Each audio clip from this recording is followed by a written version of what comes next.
Rapid Training Center សូមអរគុណ ខ្ញុំសូមគោរពថ្លែងអំណរគុណជាជ្រាបចំពោះប្រសាសន៍ដ៏មានអត្ថន័យរបស់ឯកឧត្តមរដ្ឋលេខាធិការដែលបានថ្លែងបញ្ជាក់នៅក្នុងអង្គប្រជុំនេះ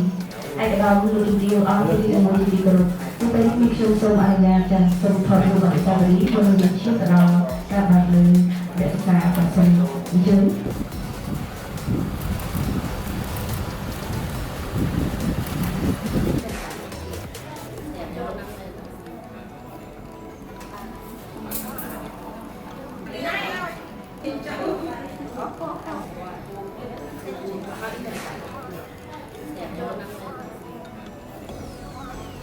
hay sale hay năng sale as thì học thì mày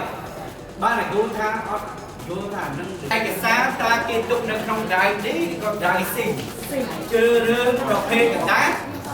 giờ đây lơ gồm chơi sáng đập đó này gồm đấy kẹp chung từ năm tùng rungឬក៏គេការងាររដ្ឋបាលឬក៏ការចាប់ផ្ដើមពីស្តាំបន្តមកយើងសេវទុកមួយបានវាអត់មកប៉ុន្តែមានអ្នករៀនមួយចំនួនអ្នកប្រើប្រាស់ user មួយចំនួនគាត់បើកមកគាត់វាសិនបានសេវតាមក្រោយសេរីគេថារឿងតាមក្រោយទៅរួចបានសេរីមកខអស់នេះបើដល់ពេលខ្ញុំចេះសេវខ្ញុំអាចធ្វើក្នុងសេវល្អជាងបាទចឹងជួបរឿងសេវនេះជួបរឿងបាទដល់ពេល PowerPoint វាមាន power បានន័យថាគឺយើងបាទធ្វើឲ្យអក្សរឬក៏រូបភាពមានចលនាសម្រាប់សង្ខេបមេរៀនដែលមាននៅក្នុង Word សង្ខេបមេរៀននៅក្នុង Word សង្ខេបមេរៀននៅក្នុង Excel ក្រុមមួយគឺនៅក្រុមមួយខាងនោះក្រុម2ខាងនេះយល់ទេក្រុម2ខាងនេះក្រុម1ខាងនោះ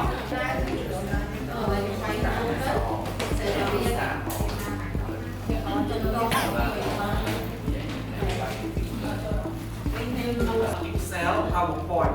យើងរៀនតាំងពីការបើកកម្មវិធីបិទកម្មវិធីការ save ឯកសារជាដើមយើងរៀនពីកម្រិតដំបូងមកណាអ្នកគ្រូហើយចំពោះការរៀនចំពោះ Microsoft នេះ Microsoft មិនចាំបាច់ថាយើងរៀនពី2016ហើយហើយជំនាន់ក៏អត់ចេះទេរៀនតែជំនាន់ណាមួយអត់ចេះផ្សេងតែគេគេអាប់ដេតកុំព្យូទ័រគេអាប់ដេតតែពីខ្លះដើម្បីអាប់ដេត version របស់គេហ្នឹងបាទ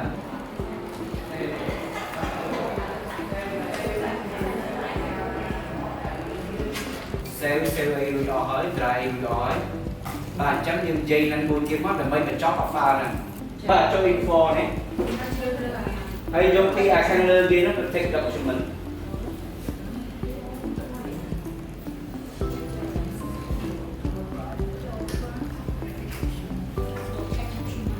បាទ protect document មកព្រឹកចូលមកបានខាងចប់យើងចូលដល់ Excel